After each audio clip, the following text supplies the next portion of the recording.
Greetings, Judah. DFG at Gideon's Light. Hey, God, my brothers in Israel. I'm here again to bring forth, a message to you as one of your watchmen slash elders. And I want to thank you, for allowing Elohim to guide your footpath, again to this particular channel, so that in all of your understanding and all of your hearing, you are making the time, or you have allowed yourself to make the time to hear what thus says Elohim as he uses your watchmen, and for our brothers, our elders, to help, guide, your path, guide your steps, obviously to increase your understanding so that you might be, a warrior, and ready to fight against every enemy, near or far in these last and evil days. I want to read something to you right quick, and then I'm going to have some more insight for you. Share a couple of things that's been going on, that I'm aware of, and then we're going to go back to the book. But we're going to study in the book of Isaiah, a little bit in 58, and a whole lot in Isaiah 59, Yah willing. So if you're ready, then let's get it on.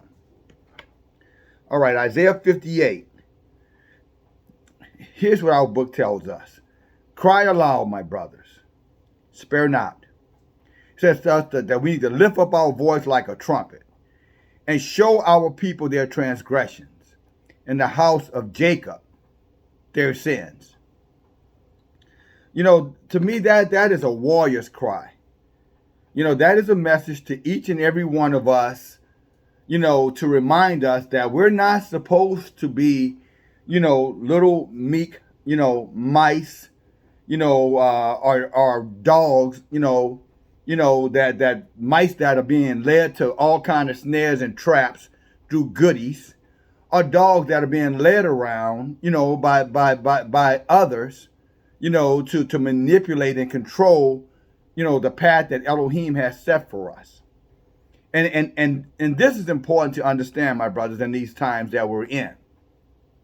Because there are many weapons formed against us. Again, as a warrior, that is something that you have to know. You have to have what I'm in military strategic training, where you not only know about yourself and your capabilities, but you also have to know about your enemy and its capabilities, its weaknesses, and its strengths. And because we're fighting against demonic, spiritual rulers in high places in this world, and demons that are in human bodies, then we're fighting on two fronts. And let me say this, and I'm going to say this with all certainty. Do not allow yourselves, brothers, to be, let me see how I want to say this, to be talked into that in times of trouble, in times of battle, in times of war, your sole and only responsibility is to be meek and humble and careful, and non-offensive. That is the sure recipe for not only cowardliness, well, that's an example of cowardliness. I'm talking about for a warrior. I'm talking about for the man that Isaiah is describing here. That is a sure definition or reflected of cowardliness, and damn sure a recipe for defeat. We are told by many, we had war, we had battle, we're fighting against Satan. And, we need to make sure that, we're bold as lions out here. But then we get told, well, but be nice, be kind, be sensitive, be thoughtful, be articulate. Because at the end of the day, we don't want anybody to think that, we're ignorant or you're aggressive. Now, brother, I'm going to tell you something. There's a thing called witchcraft. Witchcraft. And if you don't know about witchcraft, you might want to look that up. It's not just some witch riding around on a broom. Witchcraft is are spirits that congregate together, and they manifest themselves in many ways, and their art of war is manipulation, reverse psychology, mind games, mind control. And not only do the witches use, their mouths to control, they use their body to control, and witches will use any resources, including social media, to control. And I bring that out to you, my brother, because you have to be real careful in these days. Because the same people who may encourage you, brother, be quiet, don't raise your voice, although the book just told you to raise your voice, brother, don't offend, even though the book just told you, don't worry about offending, brother, you don't have to be speaking so negative, even though the book says that talking about wickedness and evil, this ain't got nothing to do with negativism. Because at the end of the day, we want you to go out on the battlefield where men are dying. Our people are dying. But we want you to really be a good example of what a soldier should be. And these people that are talking to us about that or using this witchcraft have no idea of what soldiering is. They have no idea, no more than what they have read or they've seen on television. And whatever little attacks that they have received, because, at the end of the day, they have the ability to prophesy. At least that's what they say. And I'm telling you, my brothers, we have to be very, very, very careful about, what we're listening to in terms of, causing us to be what our book called emasculated. Now, if you don't know what that is, look it up. But you go to 1 Corinthians 6 and 9, it talks about emasculated, effeminate. And it brings that out because what it's saying to us in our battle, in our war, Elohim is not looking for us to be effeminate or emasculated. Emasculated means someone who is challenging your toxic energy. Someone who's actually challenging your natural roaring as a man. That's what it means. That not only do, let me clarify. It means not only someone attacking our masculinity, but trying to push us in a bucket, in a basket, that they have no evidence or no proof that we can win, using those tactics. Now you go back to the history of our people in this country, the history of ministry in this country. You can hardly find a minister in this country that was using aggressive language, harsh terms, telling the people, calling them out for who they are. Devils are devils. Whores are whores. Liars are liars. Rare have you seen any of those kind of teachers or leaders or preachers or evangelists, or whatever you want to call them, throughout our history doing that.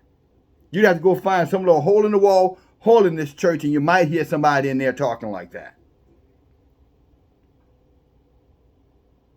And what has that gotten us? See, that's the strategy of the enemy of Elohim. Elohim says, raise your voice, they tell you lower your voice. Elohim tell you to be aggressive, they tell you to be aggressive, they tell you to be passive. Elohim tells you to hate your enemies, they tell you to love your enemies. Witchcraft. So let me remind you young soldiers out there, you middle-aged soldiers out there, you elder statesmen out there. We have one voice that we obey. We have one master who we conform to. And we have one practice that we teach. And that is the word, the word and nothing but the word. And beware of all the false prophets prophesying out here, false teachers lying out here, telling us as men what way we need to walk. Witches, deceivers, because they don't still, in this day and time, they still can't embrace their place. I'm going to tell you something about a righteous woman. This is us talking. See, a righteous woman, she's always going to make space for Elohim. She's never going to get in the way. And not only that, but she's also going to make sure that she stays properly positioned in her role as a helper. She's never going to go tell the boss what to do. She's never going to go tell the head what thus says Elohim. She ain't going to do it. She's not going to do it. She'd know better. She would realize that is an insult, to the Most High. It's like the clay telling the potter which way to shape it. And again, my brothers, I'm going to say this to you clear.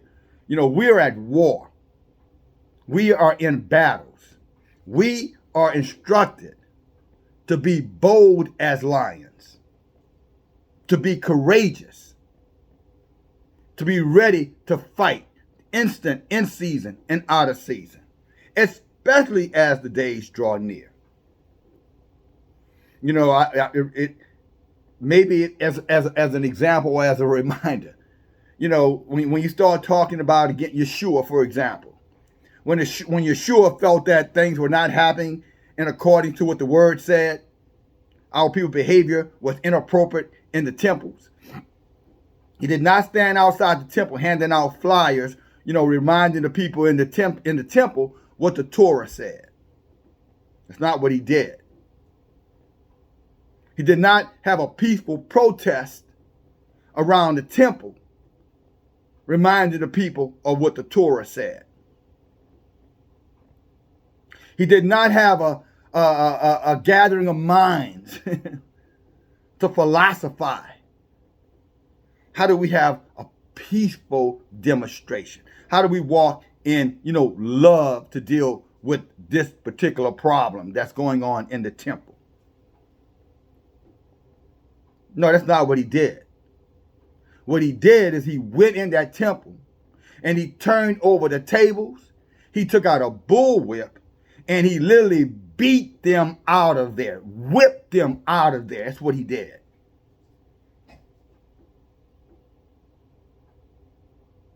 That's what he did. Because there is a time to raise your voice. There is a time to pick up your sword.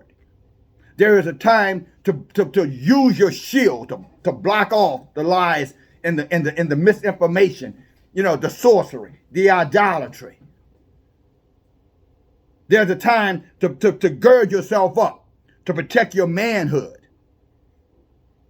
In other words, we don't let anybody infeminize us, emasculate us, because at the end of the day, that's just a better way. According to who? And again, unfortunately, brothers, there are men and women amongst us who are very crafty in pulling things out of this book to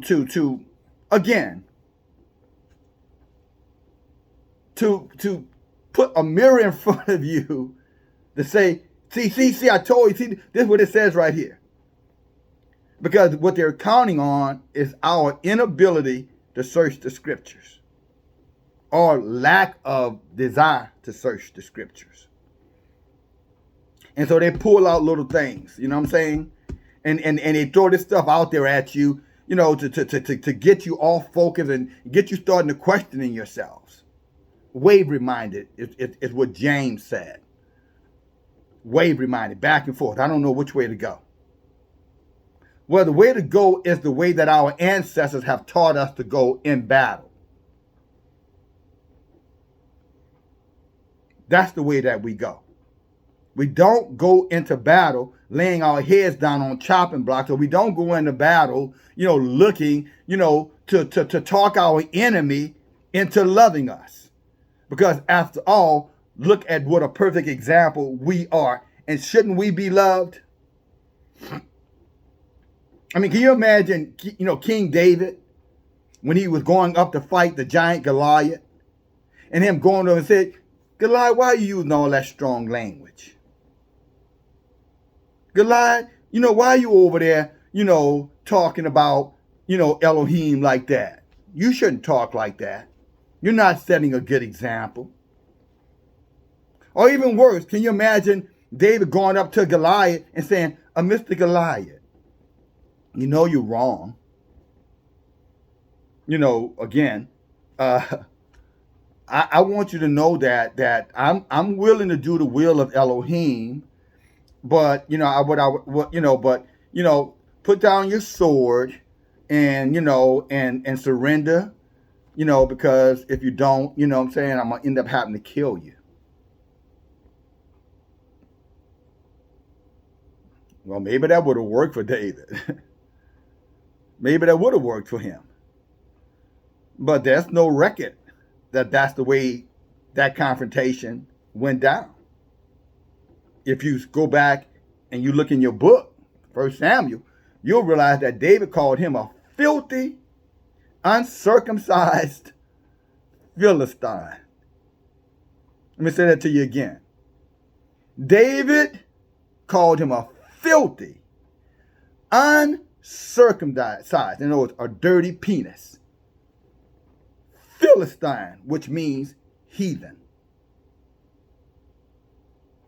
And this very day, I'm going to chop your head off. And Elohim, for the record, thought nothing about it. I have not read anywhere in the book where David got chastised for his strong language. Let's go back to Yeshua again. When the Pharisees and the Sadducees had finally pushed him to a point where he no longer wanted to interact with them, what did he say to them? You peaceful, kind, loving, men of the cloth, can't we all just get along? Is that what happened? I don't think that's what happened. I don't think that is what happened, my brothers. Matter of fact, I don't have to think. What happened was he called them a bunch of snakes, a bunch of vipers. He said that they were like dead bones inside of a sepulcher. In other words, he said that their righteousness was like dung, poop, crap, manure. Now, these are the things that came out of his mouth. I've shared with you what came out of David's mouth.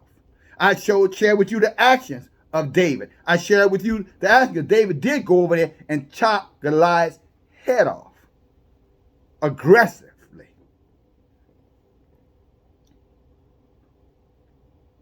We can go back and look at when Solomon became king and some of his brothers tried to betray him. How he went and had one of his brothers slaughtered at the altar. And he wasn't talking kind about it. He wasn't concerned about how he was saying something.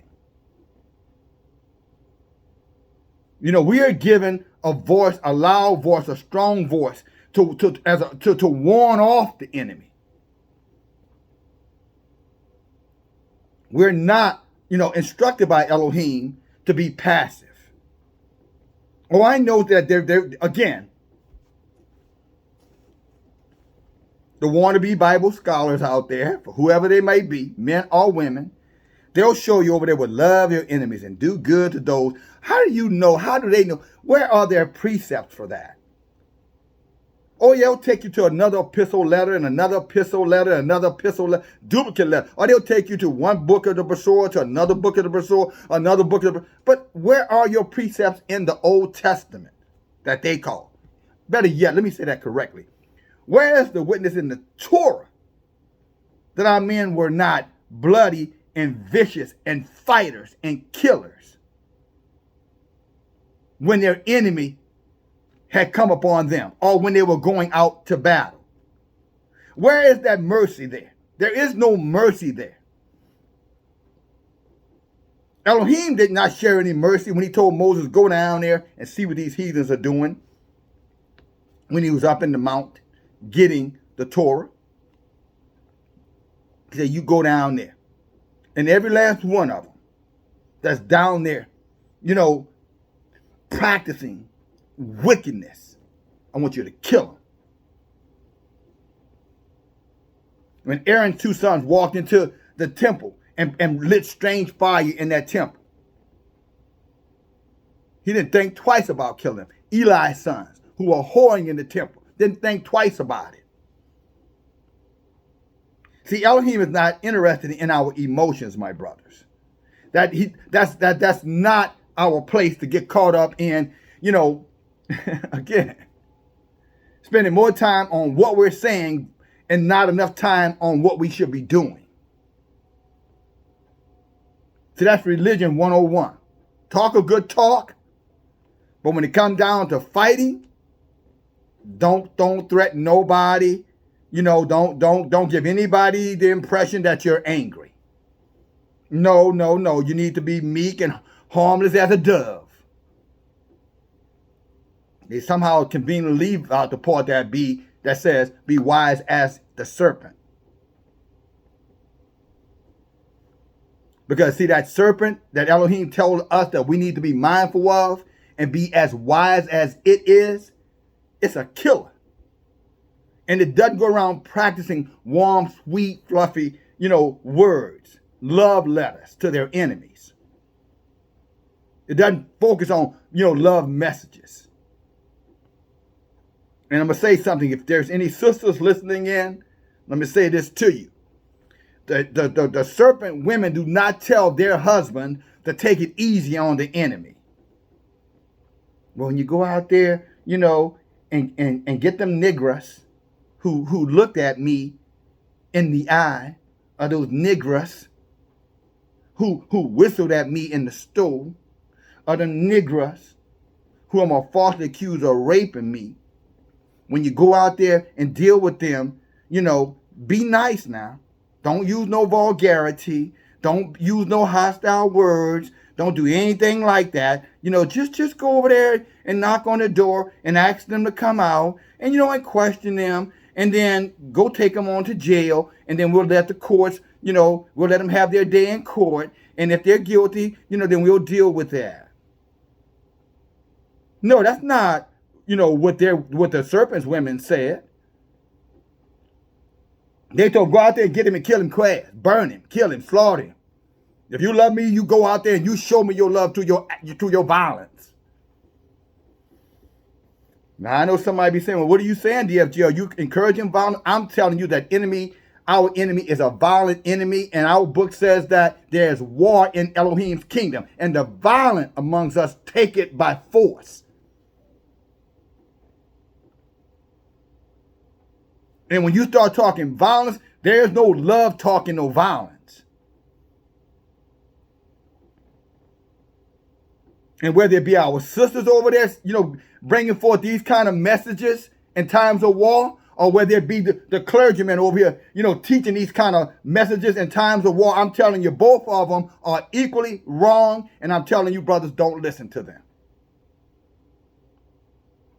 These people have a propensity, to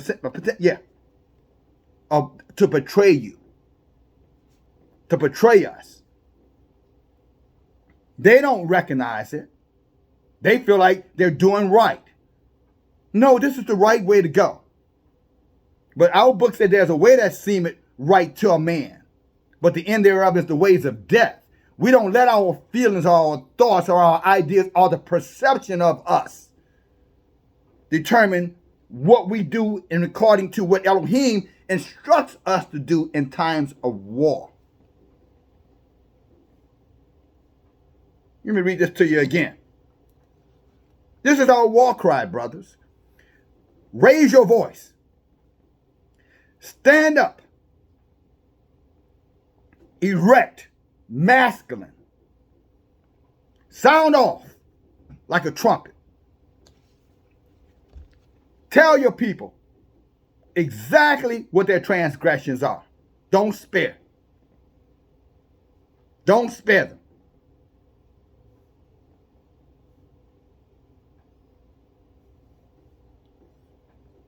So anybody telling us to and I know they'll tell us, nah, we nobody's talking about sparing anybody. We're just talking about, blessings and cursing shouldn't come out the same mouth.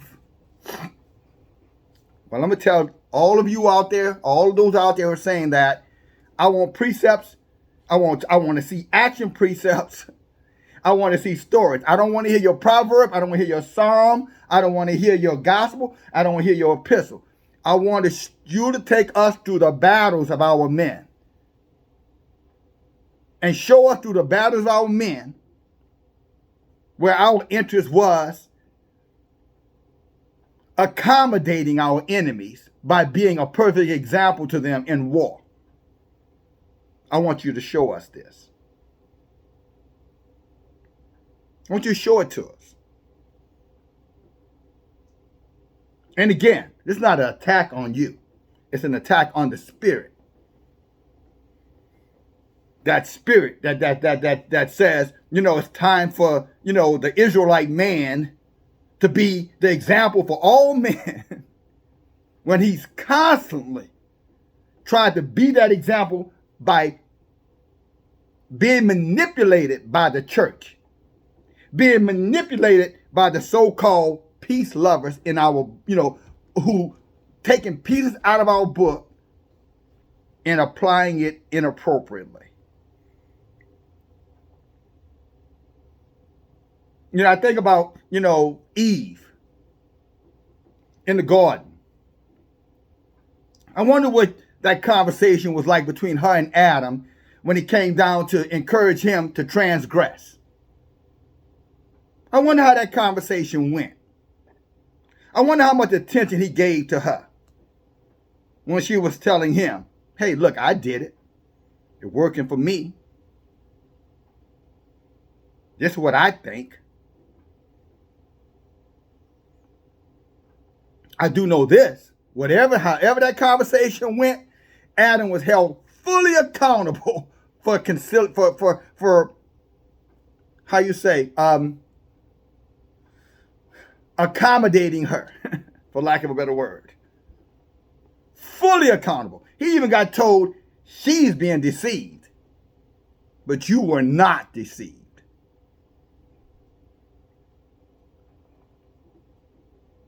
In other words, you were 100% accountable for your action. You had no business listening to her.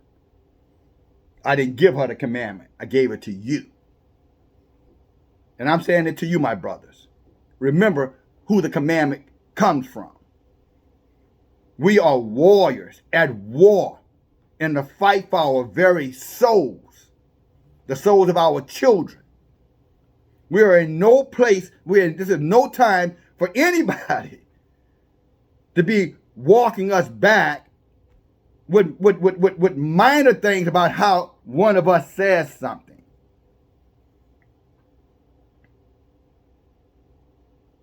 If the Rahook puts it in you, then you say it like he told you to say it. Oh, DFG, let me help you again. It doesn't matter. So you're majoring in the minors. You're in the weeds. I'm going to tell you something. Yeshua reminded, he says, the small foxes that spoil the vine. Moses was told to speak to a rock. He struck the rock. Little minor adjustment cost him his opportunity to receive the promise, to go into the promised land. One little slight addendum, because he chose to let his emotions guide him versus what the word said. The word tells you be bold as a lion, then you be bold as a lion. The book tells our adversary, the devil, Satan, goes around looking to destroy us. And all the sweet talk, proper language, passive attitudes, consoling mindset in the world is going to make him back off. You fight fire with fire. I'm going to say it to you again. You fight fire with fire. And I'm not talking about literal fire. I'm talking about you fight evil by going at evil head on, and you don't relinquish. You never retreat, ever. And when you're at war, if your sword falls, you kick. If your foot gets broken, you punch. If your hands are sore, you spit. If your jaw is broken, you use your head. Whatever you have in your hands is what you use, my brothers. And don't let any demon spirit out there use anyone out there to tell you to the contrary. It's not book. We are at war. Time is running out. Enough of this, can we all just get along? Let's be the example. Whose example? Example to who? You think those heathens really give a damn about, us getting on our knees, begging them to be able to sit in their restaurants? Been there, done that. And I think we all see where that got us. Integrated restaurants and destroyed businesses in our own neighborhoods because now the enemies have come into our neighborhoods and stolen all of our resources because we wanted to integrate with them. You don't compromise with devils. You don't make, you don't make deals or pacts with devils. It reminds me of that the movie The Untouchables, the Sean Connery fella, when he was talking to Elliot Ness. And Elliot Ness was talking about, I don't know how to stop Capone and all those guys. He said, well, you ain't going to stop them by talking. You ain't going to stop them by show or showing off. He said, if they come with a stick, you get a knife. If they come with a knife, you get a gun.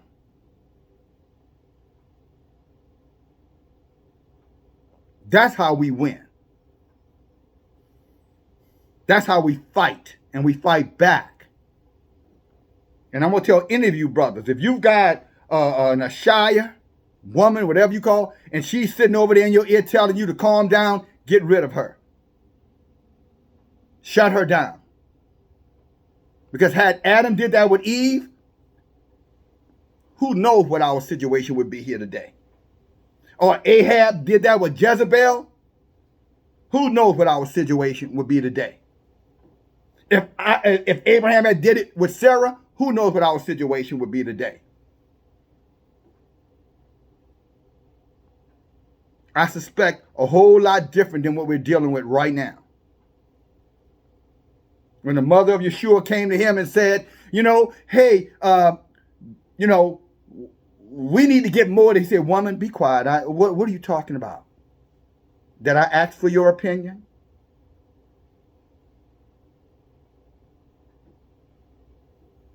What does she say in her wisdom?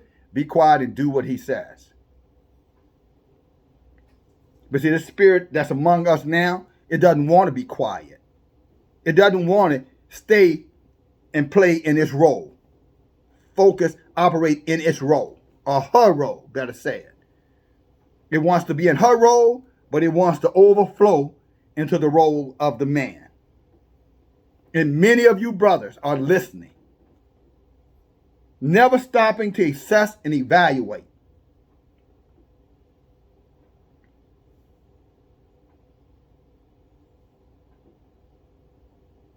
Again, we have our examples to follow. Again, there's a time for peace, and then there's a time for war. In times of peace, yes, we are very conciliatory. But in times of war, we are violent, and we're instructed to be violent. And never forget that, my brothers. Never forget that. I don't care if it's your mama telling you that or your daddy telling you that, your preacher telling you that, your child. Never, ever, ever let them deceive you in compromising with our enemies by taking non-aggressive approaches with the ultimate aggressor. It's not what we do. That's not what we instructed to do. Many of our brothers right now are dealing with depression. And you know why? Because there's too many people in their ears. They're on the job being, told what to do. They're at home being told what to do. They're at church being told what to do. Everybody wants to tell our men what to do. But the moment our men ever say, no, here's what I need you to do. Oh, no, you're toxic. Oh, no, we don't want to hear that. Oh, no, you need to change. Oh, no, what's wrong with you? Oh, no, you're an angry black man now. See there? Nobody can tell you nothing without you getting in your feelings. Lies, lies, lies.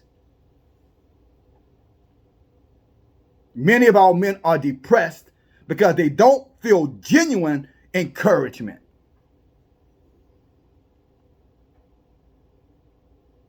Many of our men are depressed because there's a constant worrying on them. Give me, give me, give me. No, no, no. Do, do, do.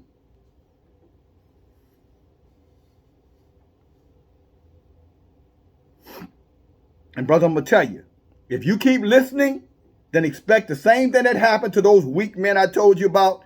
Adam, Ahab, Abraham, when he listened to Sarah about going in and having sex with Hagar and causing confusion in his own house.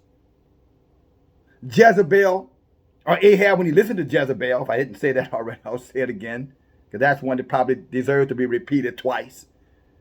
Running to her, crying about a problem that he had, that he should have dealt with as using the Torah as his instruction, not her manipulation, not her wisdom, not what she thought was the right way. We have a way. The Torah is our way, men.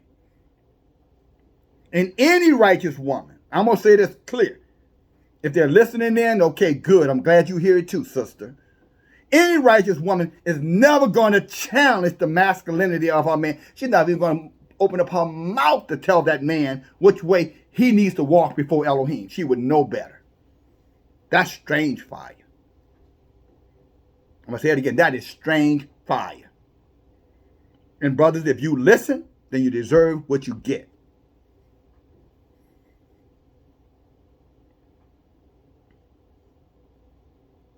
And yes, I'm bringing it up because I want some clarification here.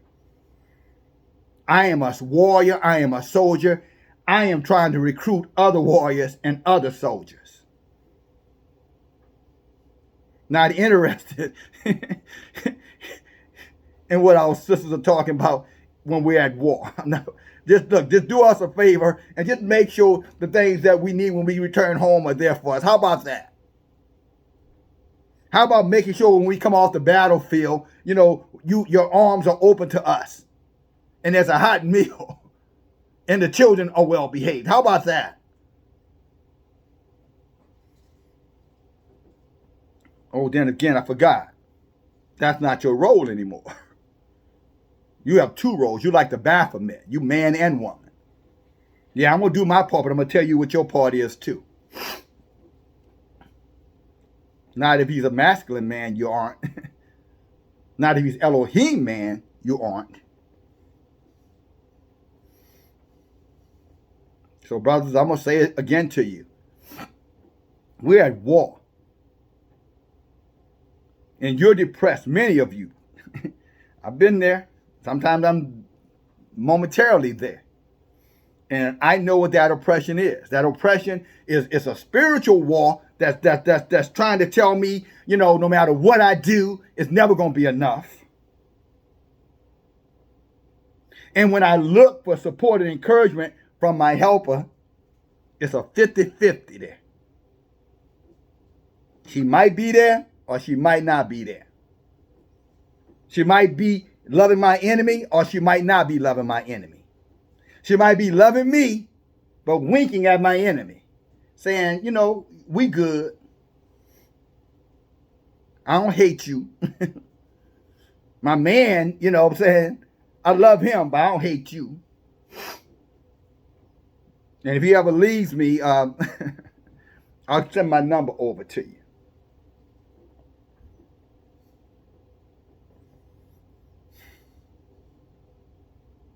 Concerning it is, but let me say something to you, my brothers. What a man give in exchange for his soul? What will a man give in exchange for his soul? A wise man, nothing. A foolish man, I just want to get along.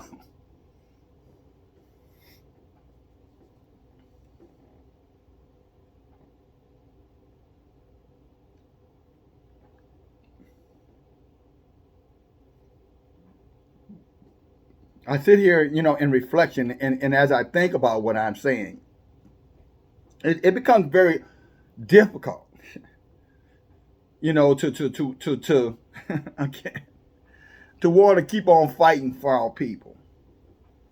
You know, when our book said our people are stiff-necked, hard-headed people, how accurate it is. I mean, we as the men of Israel should not have to fight on two fronts, the home front and the enemy's front. We're the only nation on this earth that are having to do that on a consistent basis.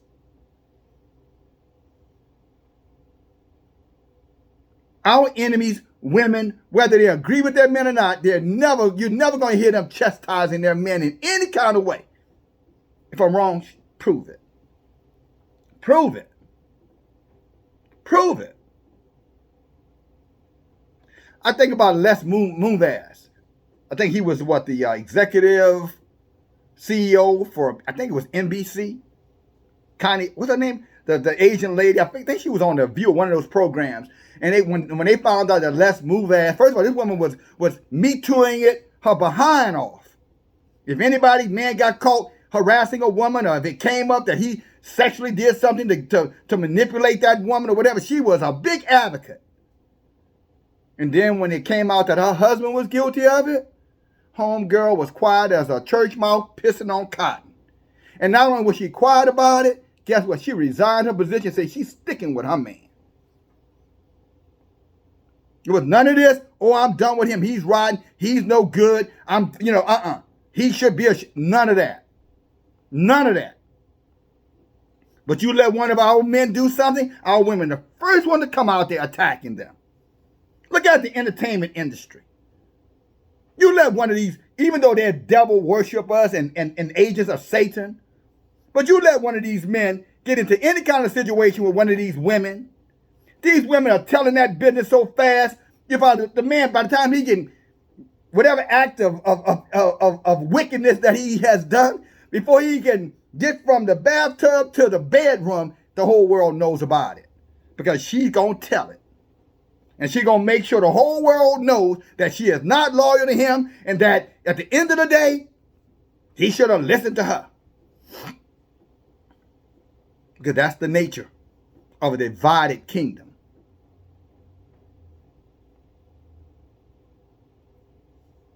So when we start talking about, you know, what's in versus what's out,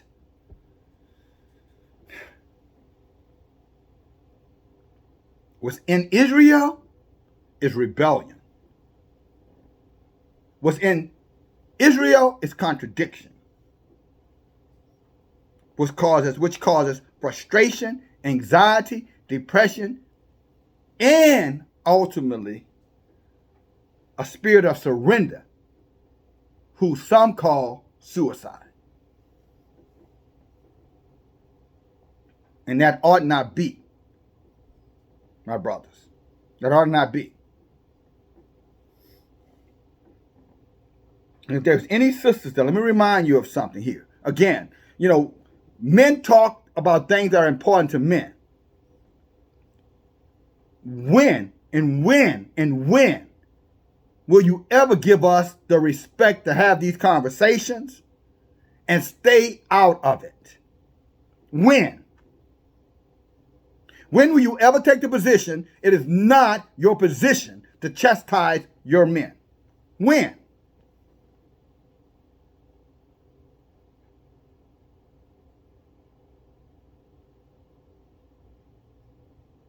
Elohim is watching, he's listening.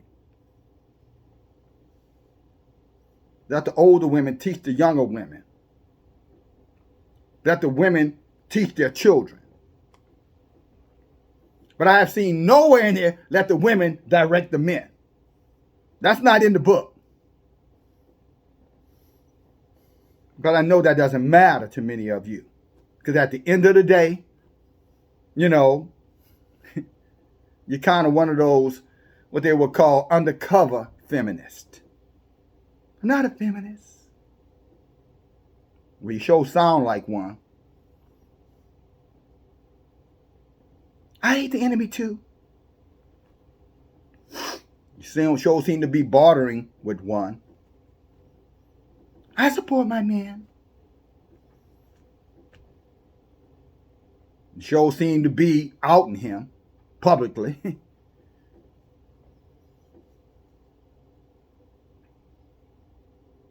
But Elohim will judge you. I'm just here to tell you about your transgressions, whether you want to hear it or not.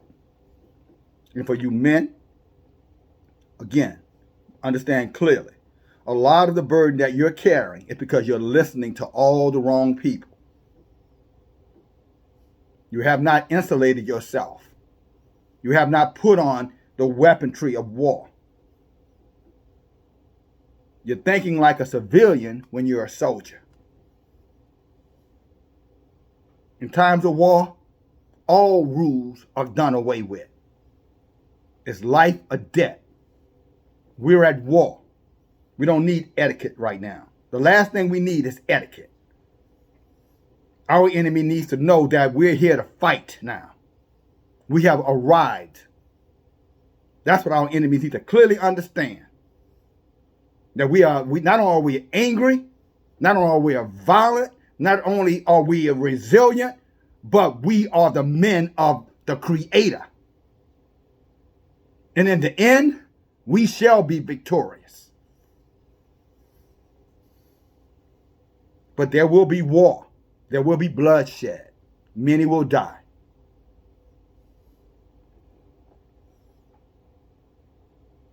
Just don't let it be you, brother,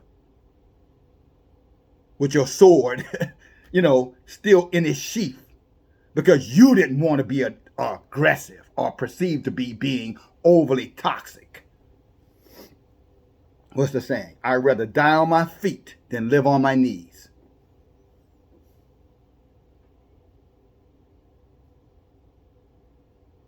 But we're not done yet. And again, this message is not to every sister. This message is to the sister that, listen, as you share with us, because somehow somebody's not sharing properly with you, we're going to share back with you. You want to know what an Israelite man sounds like? Have you been listening?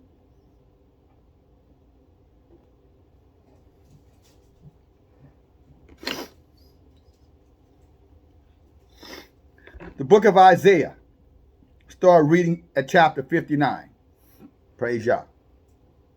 He says, if you turn your foot from the Sabbath, from doing your, Isaiah 59. Behold, Yahuwah's hand is not short, that it cannot save, neither is his ear heavy, that it cannot hear. And brothers, I'm going to say this to you. This is why you should not surrender. This is why you should not give up. If the spirit of depression is upon you, know that is upon your brothers as well. But resist it. Go to Elohim. Draw near to him The book says he will draw near to you. Amen? He hears you. But he's only going to hear you when you do what 58 said. When you cry aloud, when you spare not, when you lift up. 58 come before 59. You don't get to 59 until you're willing to do 58, brother. Although they're telling you, no, we need you to be humble and meek and quiet and loving and, just the perfect model of what is good and acceptable in the eyes of Elohim. Well, my book says Elohim is a killer.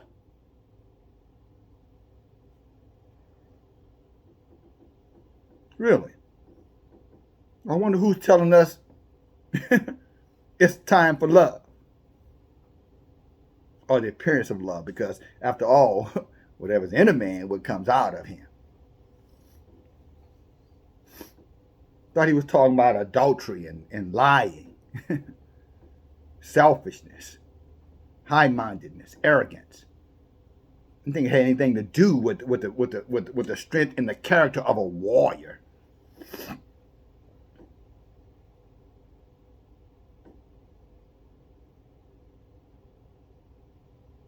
Praise Yah. But your iniquities have separated you from your Elohim, and your sins have hid his face from you, that he will not hear.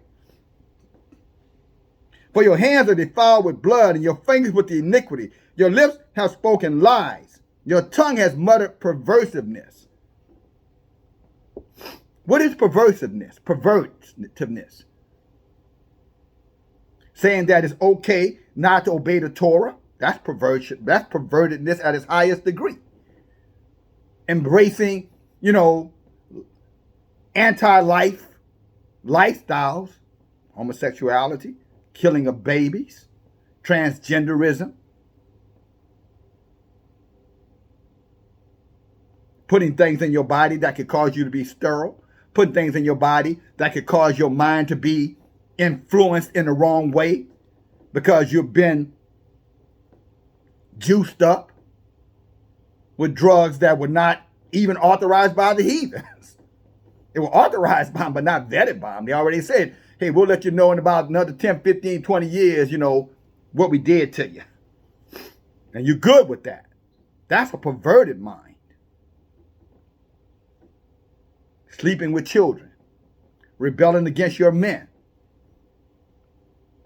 Putting yourself in a position of authority over your men. Putting yourself under submission to your women. Catering to her wants versus acknowledging Elohim's commandments. That's pervertiveness. That's perverted. Not something that you said. Rather when he's telling you to cry aloud and say it. Verse 5. He says, verse 4. None call for justice, nor any pleas for the truth. They trust in vanity, and they speak lies. Vanity. Things that really don't matter at the end of the day. And the things that do matter, that they shun away from. They don't have any conversation about that. Vanity, vain. Now, men are vain, women are vain. All they care about is what I look like, what somebody think about me. Tell me I'm pretty. Look at what I got. I can get any man.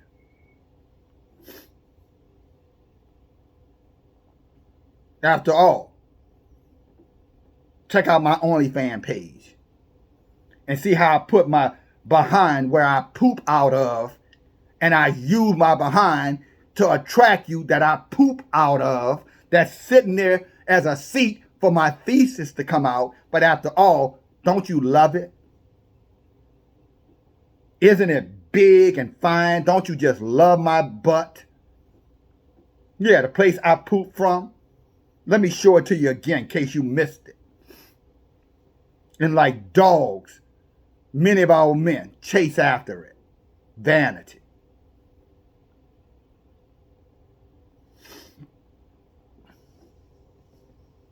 They conceive mischief, and they bring forth iniquity. Mischief is out of order. The tail wagging the dog. The thing that should be being directed has now somehow or another empowered themselves to start doing the directing. Not understanding their roles. Professing to understand it, but then give them a minute.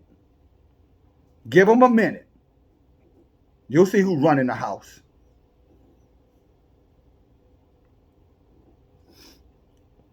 Their webs shall not become garments, neither shall they cover themselves with their works. Their works are the works of iniquity, and their act of violence is in their hands.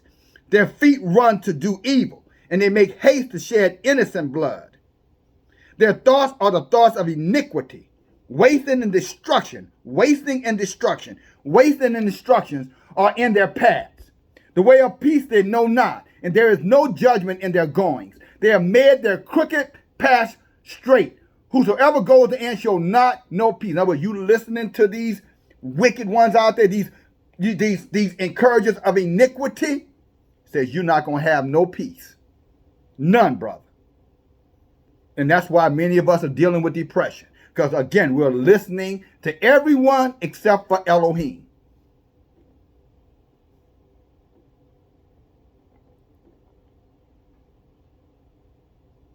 There's strength in the word, brother. There's power in this word, brother. Whose strength? Your strength. Whose power? Your power. Right here in your book. You know, there was a saying that if you don't want a black man to know something, put it in a book. How clever were they? And how ignorant were we? Because we just assumed they meant textbooks. Books that are full of lies. But that is a prophecy that has become true to us, Israel, my brothers. You know how I say that? Because there's so much written and hidden in this book. And many of you, through all of the challenges that you're confronted with, still refuse to open it up. I'm not religious, so I don't read the Bible. I'm not religious either, and I read it. I'm not a churchgoer, so I don't read it. I don't go to church either. I read it. I don't want nobody controlling me. So I don't have anybody controlling me, and I still read it. There's one who controls me. I said anybody, meaning men. Elohim, totally different. If Elohim told me to take and jump off of a 20-story building, I'm doing it. He's not going to tempt me with that kind of evil, but just saying. And if he did tell me to do it, I'll still do it, praise Yah. Because I know wherever I fall, it's still going to end up in his hands. Our book says, trust in the Lord. Trust in Elohim. When all of you are leading not to your own understanding, and all of your ways acknowledge him and him only, and he will direct your path. Not these wicked, witches and wizards who's got all of this knowledge but can't seem to understand their place. And many of us are in bed with them, listening to them, working for them, and unfortunately even encouraging them to our own destruction. Because we're more concerned with getting along with them than standing up before them and saying, woman, hold your peace.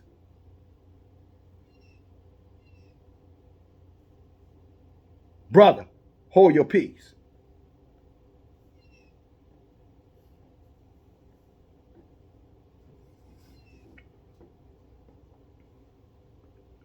Verse 10. He said they grope like a wall, they grope for the wall like the blind. And we grope as if we had no eyes.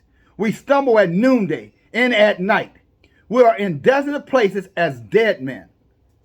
What he's telling us, brothers, that if we try to walk this walk, we try to live this life without guidance, we're like a blind man in the middle of the day.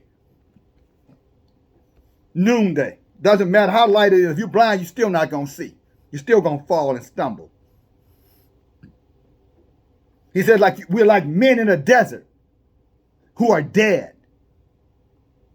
when we practice iniquity and we listen to those who practice iniquity. That's what the book is telling us.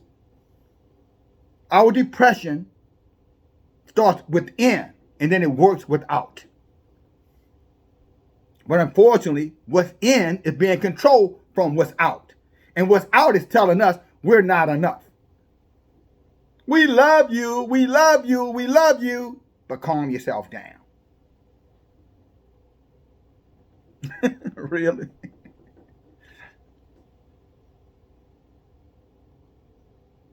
What a terrible web you weave as you practice to deceive. Thought I'd throw that in as extra.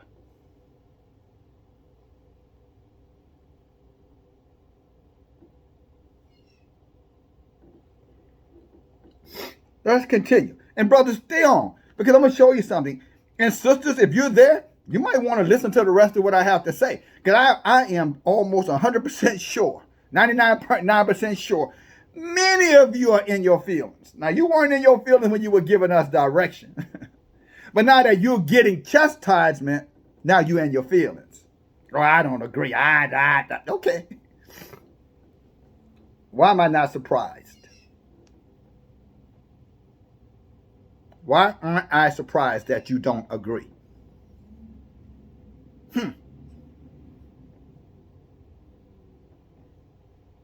Could that be a sign to me? Or maybe is Elohim shining a light on you? For you to see? Time will tell. Praise Yah. Verse 11. We roar all like bears, and we mourn like doves. You see what I'm saying? He's saying that, you can't roar like a bear and then mourn like a dove. That's a contradiction. This is what he's saying. We are a walking contradiction. If you roar like a bear, you got to fight like a bear. You can't roar like a bear and then be harmless and feminized and conciliatory. That's what he's saying. Or they'll they'll tell you over there what love you in. That's not what this is saying. Read it for yourself. Study to show yourself approved of your knowledge. Study to validate your knowledge according to the book, is what it's really saying to us. He said, you sound like a bear, but you're a dove. Wow. Sound like Ahab to me. He said, you look for judgment, but there is none. For Yahuwah, but it is far from us. For our transgressions are multiplied before you, and our sins testify against us.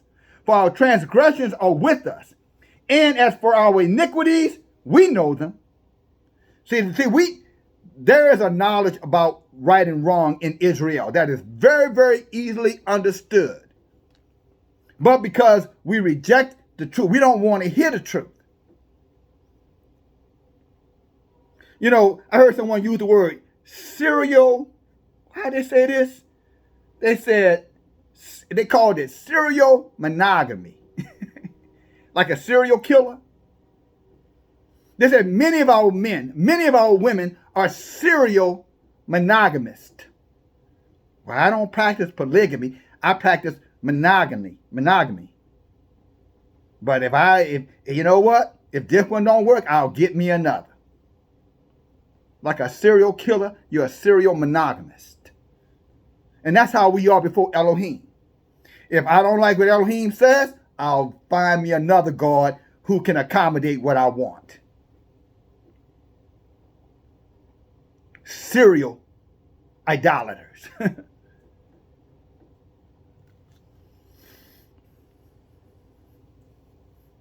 If I can't go and control this man, I'll go find one I can control. And then I'll do everything in my power to destroy the one who wouldn't bow down, and worship me. Doesn't that sound like Satan? Doesn't that sound like a demon spirit? Doesn't that sound like iniquity and wickedness? When the enemy of Yeshua came to him and said, if you bow down and worship me, all these things that you see amongst this earth, Matthew chapter 4, I'll give them to you. He said, thou shalt worship Elohim only. And only Elohim is whom I'm going to serve. And brothers, I want to tell you that's the same thing. Same thing applies. He was our example. He didn't bow down to the things of this world and the lust of this world, and neither should you. And if you do, then you're going to be miserable. You're going to stay miserable. You're going to die in your misery.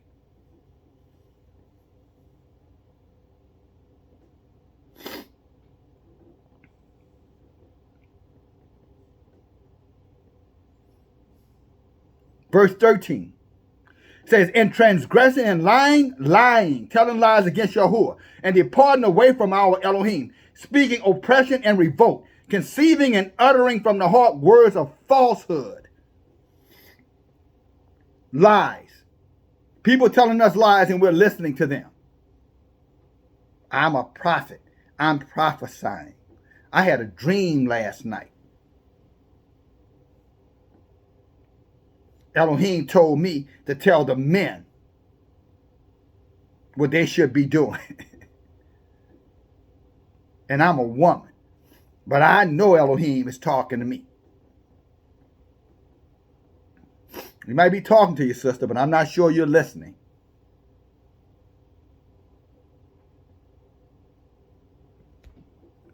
Verse 14. Judgment is turned away backwards, and justice stands afar off. For the truth is fallen in the street, and equity cannot enter. Yes, truth fails, and he that departs from evil makes himself a prey. You heard with that, brothers? See, when we stand for the truth, they're going to attack us. And unfortunately, those inside the camp and outside the camp will attack us. It's interesting how Judas followed Yeshua for 3.5 years?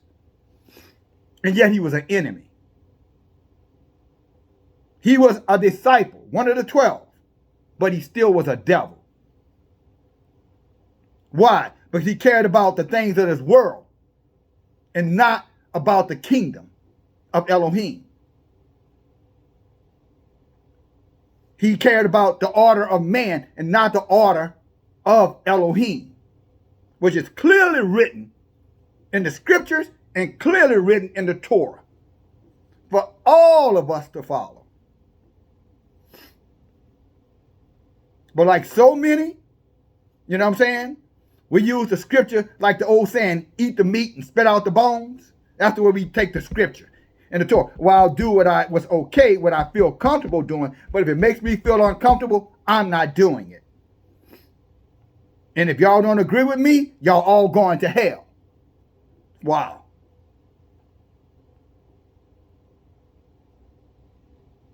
The book says that those of us, brothers, who fight against evil, we're going to become a prey to those who seek after evil, selfishness, self-righteousness. The witches and the wizards who manipulate the word to teach us to be emasculated, to be harmless as doves. You can roar like a bear, but you better whine and cry like a dove.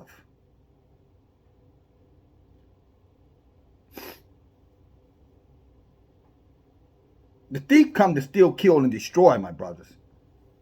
Sisters, I'm saying the same thing to you.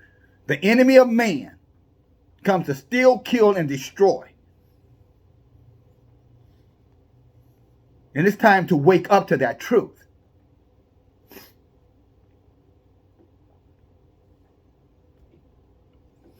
The truth fails, and he that departs from evil makes himself a prey. Yahuwah saw it, and it displeased him that there was no judgment. It made Elohim angry because there was no judgment in the land. So those of us who are coming back and saying, no, we got to set the record straight here. That's not the order. That is not what that means. You're taking the scripture out of context. Or better yet, you're out of your place. So we need you back in your place so that we can continue to defend our place. But you won't have that. Because at the end of the day, Elohim is no respecter of persons. And if he can use you, he can use me.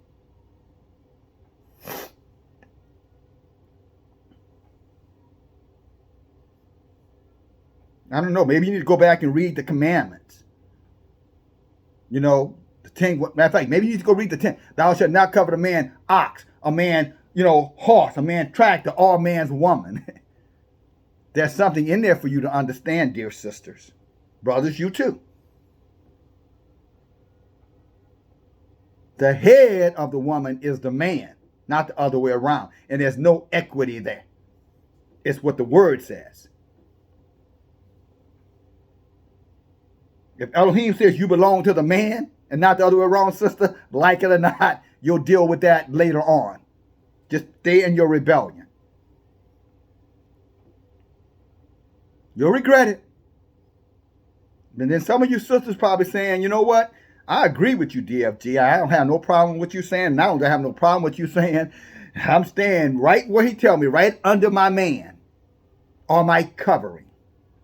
And if I got something to say, I'm going to talk to these sisters who definitely need to hear the truth.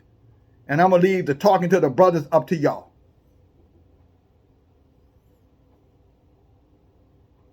Talking to the family up to y'all. It sounds like a righteous woman to me. A righteous mother, a righteous daughter, a righteous sister.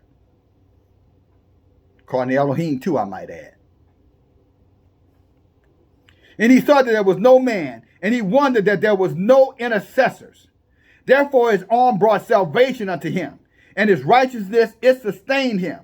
For he put on the righteousness as a breastplate, and the helmet of Yeshua upon his head. And he put on the garments of vengeance for clothing. And he clad with the zeal, and was clad with the zeal as a cloak. You know what a zeal is? A zeal is aggression. A zeal is passion. A zeal is crying aloud, sparing not, lifting up your voice like a trumpet. That's what a zeal is, brother. Sister,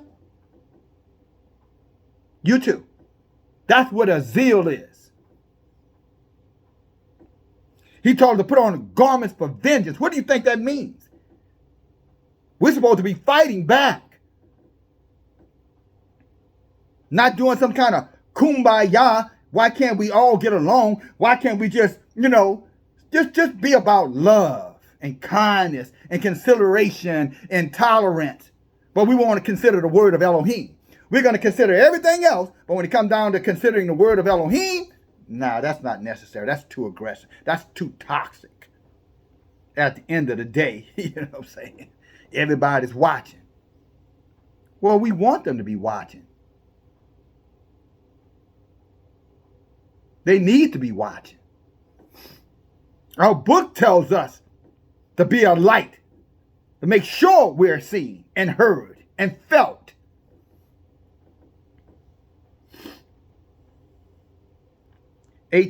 According to their deeds, according he will repay. He said, fury to the adversaries, recompense to his enemies, and the islands he will repay what recompense. So shall they fear the name of Yahuwah from the west, and the glory from the rising of the sun.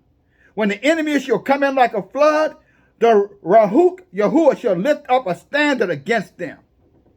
For the Redeemer shall come to Zion, and unto him that turn from transgression, and Jacob, says Yahuwah.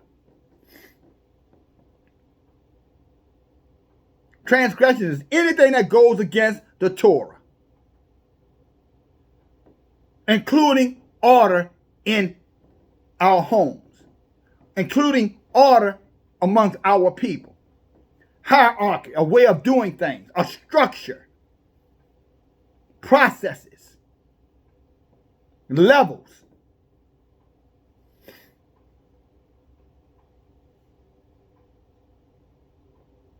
Verse 21. As for me, this is the covenant with them, says Yahuwah. My Rahuk that is upon you, and my words which I have put in your mouth shall not depart out of your mouth, nor out of your mouth of your seed, nor out of the mouth of your seeds, says Yahuwah, from henceforth and forever. That's another way of saying heaven and earth will pass away, but my word will last forever. Brothers, I'm going to say something to you again. Be careful who you're listening to. Sisters, I'm going to say something to you if you happen to be sitting in on this message to men. Be careful who you're giving direction to.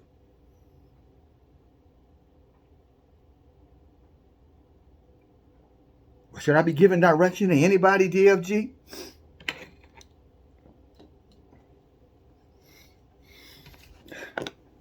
Let's see here.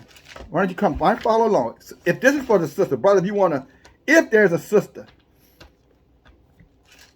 who decides to hold on tight and weather this storm, praise Yah, this is for you. The book of Proverbs, chapter 1, verse 8. My son, hear the instructions of your father. That's us. The words.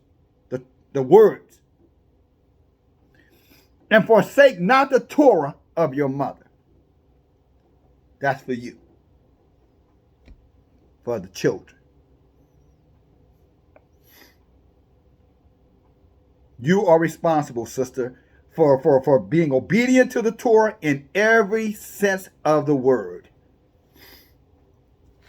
And let me end this message. One more thing. Maybe Yahuwah will let you receive this. I'm sure if your heart is open, he will. Amen. Praise Yah.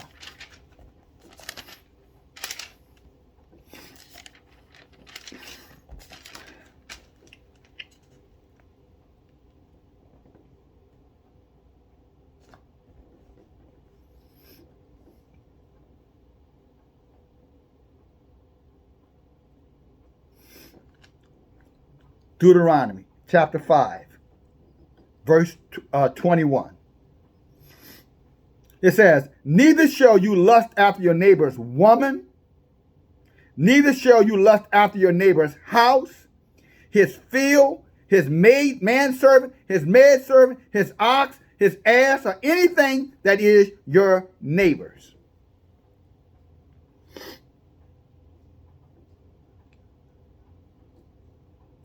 What are you saying, DFG? What I'm saying to you, sister, that just like an ox ain't going to tell his owner what to be doing, like the house can't tell its owner how to build it, neither should you be telling your man how to live it. That's the job of Elohim. Your job is to support him as he stands before Elohim according to the Torah. That's what I got for you on that.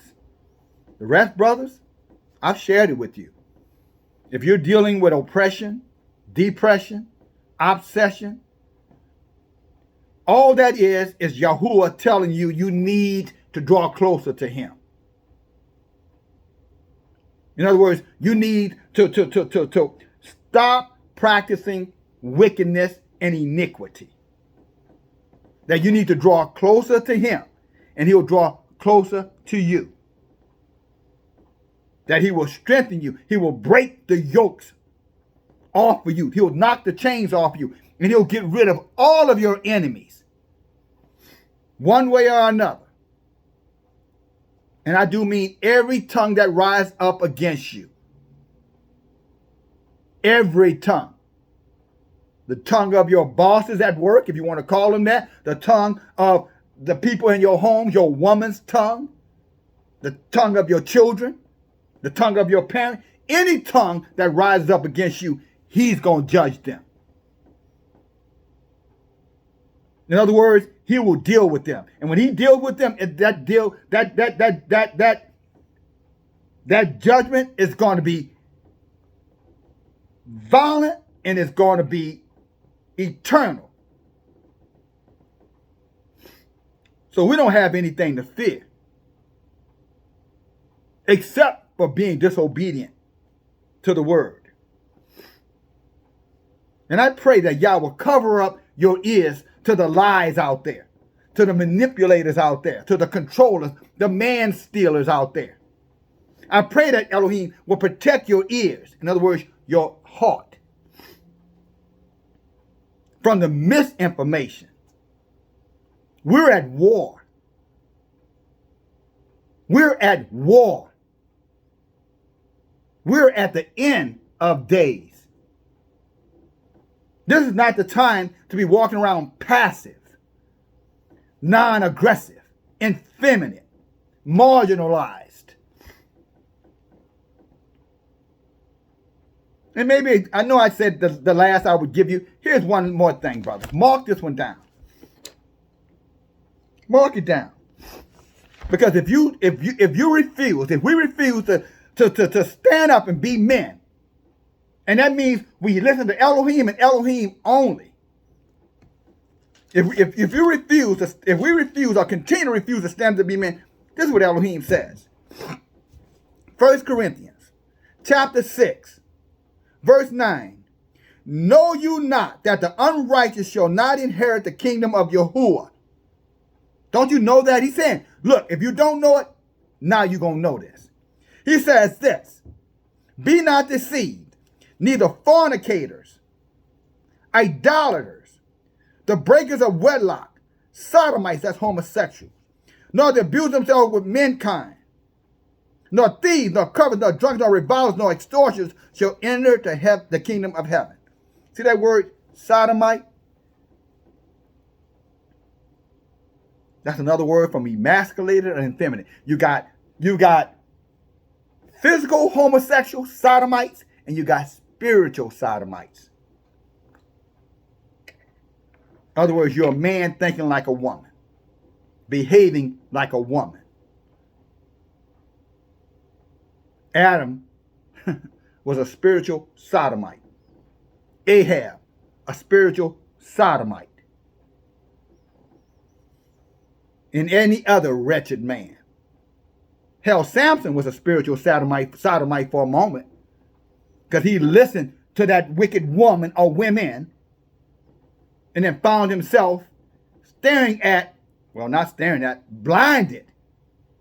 by his own lust that was created through her using herself, her sorcery, to deceive him into accommodating her at the expense of his own power.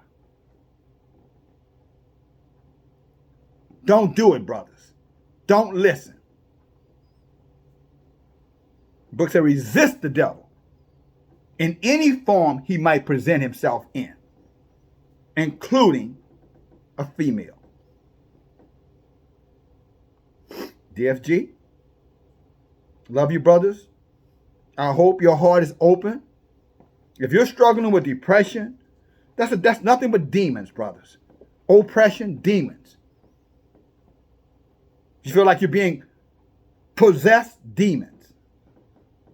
And I'm going to tell you, until you turn back to Elohim, till you turn back to the book, till you seek after Elohim and his word, it's only going to get worse. It's only going to get worse. That fire that you have that should be that shut up in your bones, like Jeremiah said, it's like fire shut up in my bones. That fire is never going to come out as long as you allow demons and manipulators to reside within. Guard your heart against anything that is in conflict with Elohim. Anyone, male or female. They are your enemy as well, except they repent. And you'll know when they repent, because they'll learn to humble themselves and be quiet and stay in their role. And he will become emboldened and cry aloud and put on his war garment and not be concerned about his battle cry as much as his battle swing. DFG, talk to you later. Bye now.